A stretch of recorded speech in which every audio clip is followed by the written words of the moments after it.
Gary Burghoff didn't say anything about what really happened on the MASH set for 40 years. During events, he smiled. It was an autograph. He told his friends that the 4,577th was a happy family. But in 2025, when he was 82 years old, he finally spoke out. He talked about the disagreements and changes that made him feel left out. He thought that his co-star worked behind the scenes to shrink his part. And the moment he understood he could be blessed with wealth and fame or a father, but not both. Fans thought they knew everything about one of the best TV shows until he told them something that changed everything. Gary Burghoff was born in Bristol, Connecticut, on May 24, 1943. He came into the world with a task he didn't ask for but would learn to handle. The Poland syndrome hit him. Something that only happens to about one person in every 20,000. Kids saw that 3 of his left hand's fingers were only half as big as they should have been. They made fun of him and called him names. He felt the weight of parents who didn't always get him even when they were with him. Still, something inside him kept moving. His mother was a skilled dancer and saw that he needed a place to burn off all that energy. With each small step, she pushed him toward music and tap dancing. He felt a little stronger. The trait was named after an English surgeon who worked there in 1841. It affected boys more than girls, but Gary wouldn't let it close on him. He always thought that he could change his life, even though other people thought he couldn't change the shape of his hand. He started tap dancing when he was 5 years old. And learned how to beat right from singing with his mother. He learned how to play the drums and tap as he got older. By the time he was 10, he was good at both. It was like they had something to prove when he put together a jazz group and called it the We Three. Because Gary has small fingers, he had to change how hard he gripped and how much pressure he used. But the challenge made him find a beat that felt personal and strong. He soon played drums in Las Vegas with a band called The Relatives, where he shared the stage with a young Linda Carter. When his hand tried to take away his voice, music gave it back to him. It made him look important in places where people looked at him before they listened. He also had a little treat at the start of his early life. His mother ran the dancers for the Boyfriend at Belfry Players Theatre, where he played Bobby. Gary heard from a guidance counselor that acting would never be steady, but he chose to listen to his own heart instead. He went to New York City after high school with a lot of hope but not much money. Sandy Meisner, James Tuttle, and Charles Nelson Riley taught him at HB Studio. So he could pay his bills, he sold underwear at Saks Fifth Avenue during the day and played jazz in clubs at night. He found the part that would change everything in 1967. In the first off-Broadway run of You're a Good Man, Charlie Brown, he played Charlie Brown. He put on more than 1,000 shows in New York and Los Angeles and became famous for his hard work and compassion. Critics gave him praise. The show won an award from the Outer Critics Circle. He started to see what might be possible for the first time. When the Charlie Brown run moved to Los Angeles, his life changed again. He was on stage at the Ivar Theater in 1968 when Robert Altman saw him. Altman liked something about Gary's youth and the way he was nervous and quiet.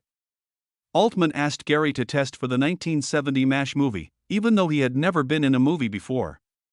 Gary had played Charlie Brown more than 1,600 times by that point, but he was only making $50 a week most of the time. In Manhattan, getting by sleeping on couches or skipping meals. But all of a sudden, a director saw him, which let him in. He got the part of Radar O'Reilly over more than 200 other players. His mild awkwardness was a perfect fit for the part, and his real hand deformity gave him a surprising vulnerability. Altman put real Vietnam veterans around the group to make the scenes at Fox Ranch feel real. Gary worked in the dust and heat of those crazy days, putting together a story that was both innocent and cynical. Altman was surprised by how steady he was in that situation, and he later said that Gary was the emotional core of the movie. The TV version came out 2 years later, right after that show. After the movie, life was still hard. He kept selling underwear during the day and playing the drums in jazz clubs. He turned down easy TV parts because he wanted to be in charge of the work he did. Some people around him thought he was going wrong, but Gary was slowly but surely getting better, with the same drive he had when he was a boy learning to play the drums with only 3 small fingers. The things he chose helped him stay true to the kind of artist he wanted to be. Then the people who make MASH called. They had to have a radar for the 1972 CBS pilot. Gary walked into the interview room looking wide-eyed, just like Radar would. Director Gene Reynolds said that was intentional. He gave off the same uncertain charm without trying. He was cast right away. The industry was shocked because he wasn't a well-known actor yet, but there was such a perfect fit between him and the role that no one could deny it. Even though the show was getting Emmy attention, he only made $1,500 per episode during the first season. To hide his hand, he didn't ask for any extra help. Instead, he used a clipboard or props when he needed to, making his flaws part of the character's reality. People liked that choice because it was honest, and Radar quietly became the show's emotional center in its early seasons. The teddy bear Radar was carrying wasn't given to him by the company. Gary found it among some props that weren't being used and decided Radar needed it. The bear became well known and, many years later, sold at auction for more than $14,000. Gary also made up lines on the spot that became standard on the show, like the famous Major Houlihan one. He always made the room feel better in just the right way, so the writers trusted him. As early as 1973, he was nominated for his first Emmy. He turned down offers from other shows to stay with MASH because he wanted Radar to grow slowly and steadily. As people across the country protested the Vietnam War, the show's mix of laughter and sadness struck a deep chord with viewers. Gary made it have heart. He would win the award in 1977 after being nominated 6 times. He also never stopped loving music. He changed his mind about having fewer shows by season 3 so that he could keep playing jazz. He really did play the drums on the MASH set, especially in shows like Showtime where his solo was recorded live. Those on the show were amazed by his skill and sometimes found it funny how intense he was when he was playing the drums. In the same way that he had always balanced everything else in his life, he used one love to fuel the other. A comic show named Gary Burghoff won the Primetime Emmy for Outstanding Supporting Actor in 1977. He wasn't even in the building on September 11th when his name was called. Alan Alda got up on stage. They took it for him while the cameras looked for the winner who wasn't there. Gary picked a relaxing family trip over the biggest night of his career. It felt like he had left the world of fame without saying a word, and people in Hollywood talked about it for days. He was up for the same award 6 times but only won it once. But even that time, he showed that family was more important than awards. His fans loved that move because it helped him connect with the real world. But life wasn't always nice on set. Gary and Wayne Rogers, who played Trapper John, got into a fight during a tough shoot in the early 1970s. Wayne threw a chair at Gary because he didn't like how Radar's bad timing was ruining a dramatic scene. That was the high point of the moment. Everyone was frozen, but it didn't hit him. The fight showed how differently they worked. Gary moved with a soft, almost fragile innocence, while Wayne's drive came from making things up as he went along. To film 25 shows a season was a lot of work that could make people nervous. Gary said years later that those kinds of moments stuck with him because they showed how hard everyone was working to keep a calm atmosphere in a busy place. Gary wanted to change Radar more as the show got bigger.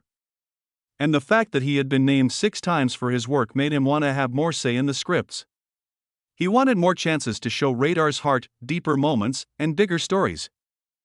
Alan Alda didn't always agree, even though he was already creating a lot of the show's ideas. Their arguments got stronger. Gary began to say that Alda had a god complex. After the rewrites, Gary felt like he was pushed to the side. By the 8th season, he was worn out and sure that the character wasn't changing. He thought that leaving the show was his only choice. Even though it was all caught on camera, something very different was going on off of it. Gary had made 168 episodes of MASH as Radar. He spent just as much time working on ideas when he was alone, though. As a hobby, he worked on fishing lures and finally got a patent for one called Chum Magic. Even when he was hiding behind Radar's sweet smile, his mind was always full of new ideas. Everyone thought he was practicing his lines when he got to set while he was thought about his latest idea.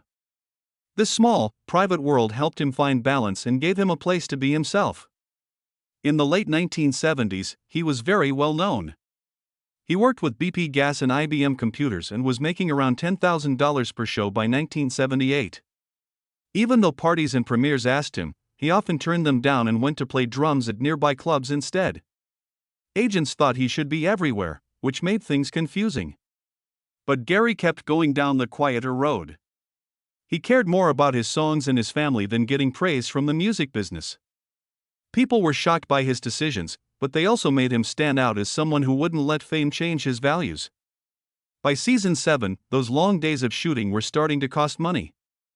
On set, Gary had headaches, sore muscles, and a heavy fog from being so tired. At the same time, his marriage was falling apart. He felt sad, and he had to play a figure who was innocent all the time. In his book years later, he wrote that the stress often made him angry, which was then followed by guilt. His feelings and body were worn out, but he loved the character.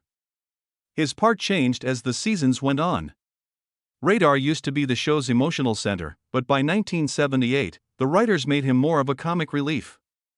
Gary could feel that he was losing his range.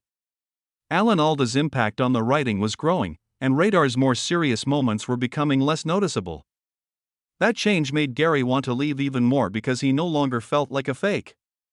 He had to carry around the sweetness that people loved, and he wanted more than that. His daughter Gina was growing up without him at the same time. She was born in July 1975, and he missed her first steps and other important events because he was shooting almost every day. After that, he said that you want to be a dad or someone famous and rich. He found out the hard way that he couldn't be both. He felt worse about what he did, especially as his marriage fell apart in 1979. He almost quit the show for good because he didn't want to spend any more time without Gina. Directors saw that he was getting more and more angry. Charles Dubin remembered Gary's long rants about not feeling valued. There were more and more fights with Alan Alda, and each one made Gary feel worse about his actions. He didn't show how he felt very much. It was hard for him to work on the show every day because he felt like he was being typecast and his marriage was falling apart. The time that showed he was ready to change came next. He turned down an offer of $4 million to return for the spin-off show after MASH. It would have made him one of the highest-paid TV stars, but he said he needed to get his strength back. He had to get his life back. He turned down the money to focus on his family and health. The choice caused money problems and even bankruptcy. But art and protecting wildlife gave him a new direction. He built a calmer, more stable life over time. Goodbye Radar, his last show, was filmed in late 1979. The first draft was too heavy, and Gary's real sadness kept coming through. Producers asked for reshoots so that the goodbye didn't seem too dramatic. Still, the show was very honest because of the pain he was feeling from his divorce. Fans felt the weight of the moment when the two-part show aired in January 1980. Radar's exit was explained by a plot that was too much like Gary's life. Radar moved out because his uncle had died, and Gary was moving out because his marriage was falling apart. After Radar talked about family, he often broke down in scenes. Even when they tried to keep the mood light, everyone on set felt heavy. People were so upset that CBS got more than 10,000 letters pleading for Radar to come back. The network was afraid of the backlash, but they decided to leave the show alone. It was clear from those letters how much people cared about the figure. Then there was the moment that everyone will remember. Radar put his things away and put his teddy bear on Hawkeye's cot in the last scene. The bear seemed to talk back when Gary made up a small movement. The group stopped talking. It was soft and different, and Radar felt like he was saying goodbye to his own youth. Alan Alda even spoke out against having a wrap party because he didn't want to change the emotional truth of the moment. That quick change of plans became one of the most famous moments in MASH history. Gary left the set alone and still crying after shooting. He also didn't go to the wrap party that was invited to him. To get away from the pain of his breakup and the sadness of leaving the show, he drove straight to Wisconsin. People said he didn't have much money left, but those rumors were never proven true. He did say later that quitting MASH was one of the hardest things he had ever done. It was hard for him to say goodbye to the company and to Radar for a long time after the shows were over. It was 1979 when Gary Burghoff quit MASH. He thought that his story would grow into something big and positive. 6 other awards were given to him, and he had an Emmy. The whole country loved his character. It seemed like everything would work out at first. But as soon as he left the 4077th, the doors around him started to shut. The people in charge of casting kept seeing the same thing. They were only interested in the sweet, innocent MASH girl. He asked for radar again in every room he went into.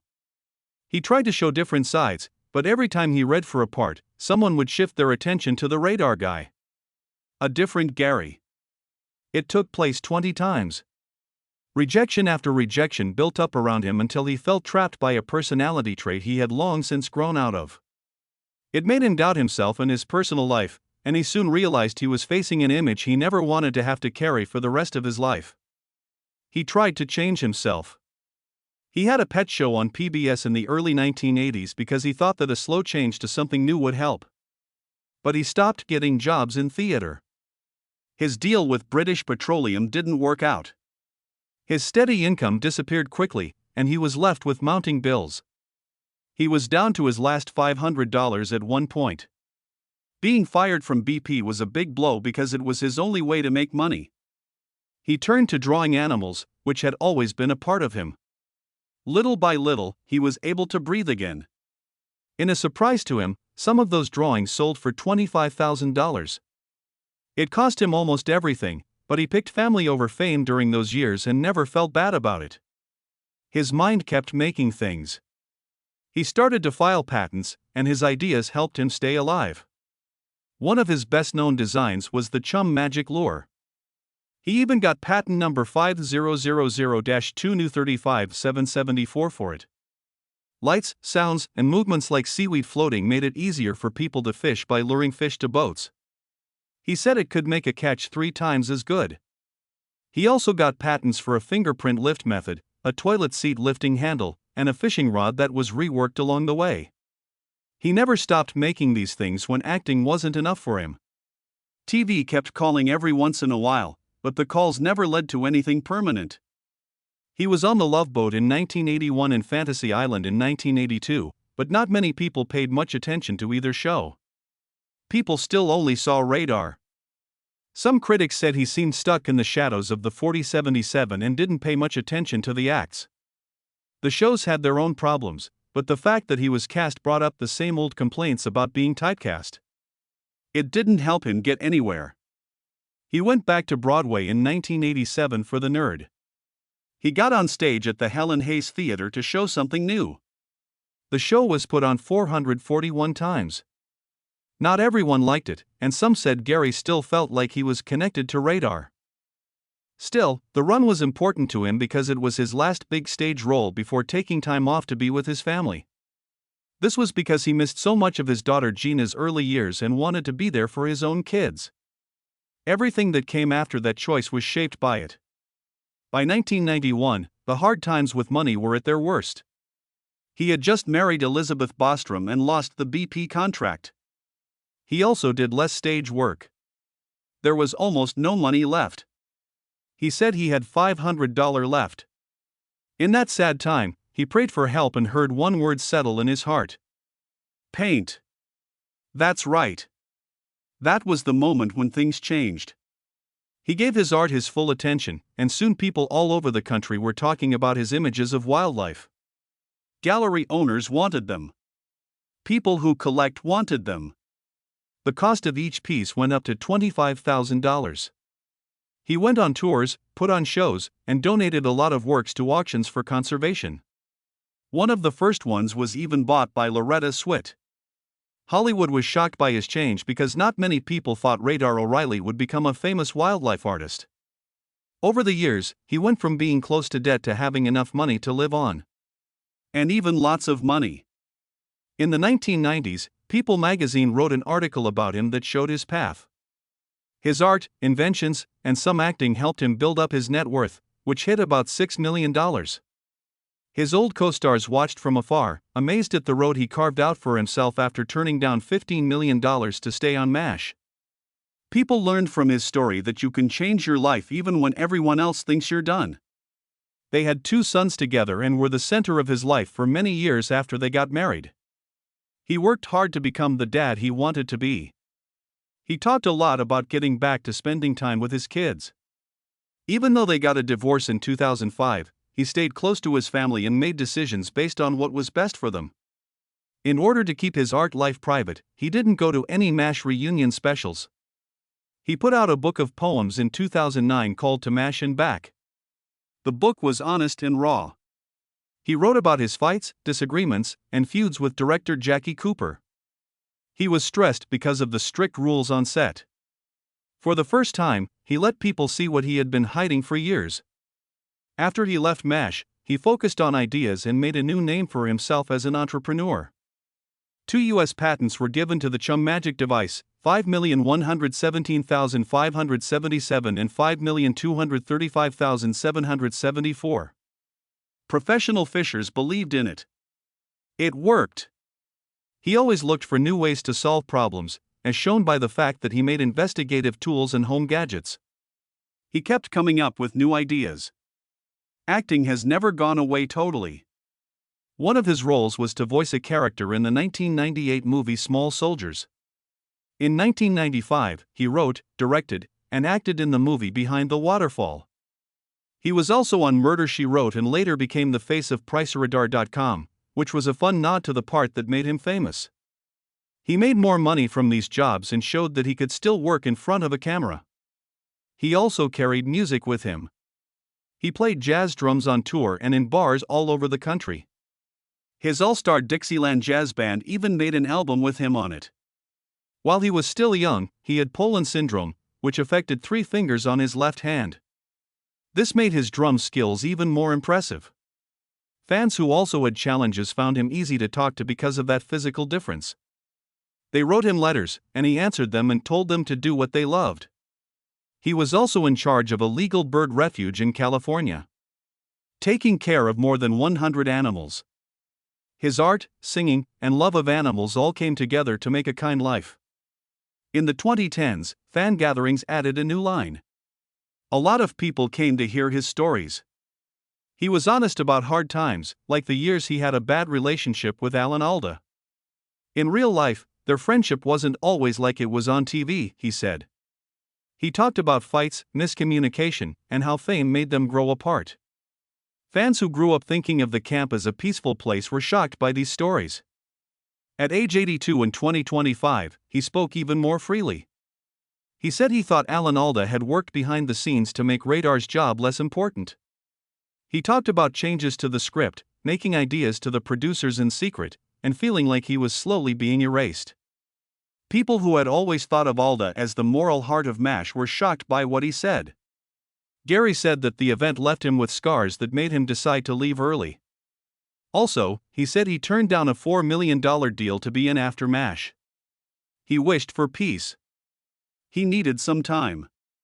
He said that he could either be rich and popular or a good dad, but not both. He picked being a dad and said he wasn't rich when he left, but he was sane. He had Poland syndrome since he was a child, which made the fingers on his left hand shorter. Camera positions were often used to hit MASH, but sometimes it showed up in close-ups. He talked about how the illness helped him understand how weak Radar was. Fans who were going through the same things wrote to him, and he answered every time he could. He became a quiet voice for people who didn't often see themselves on TV.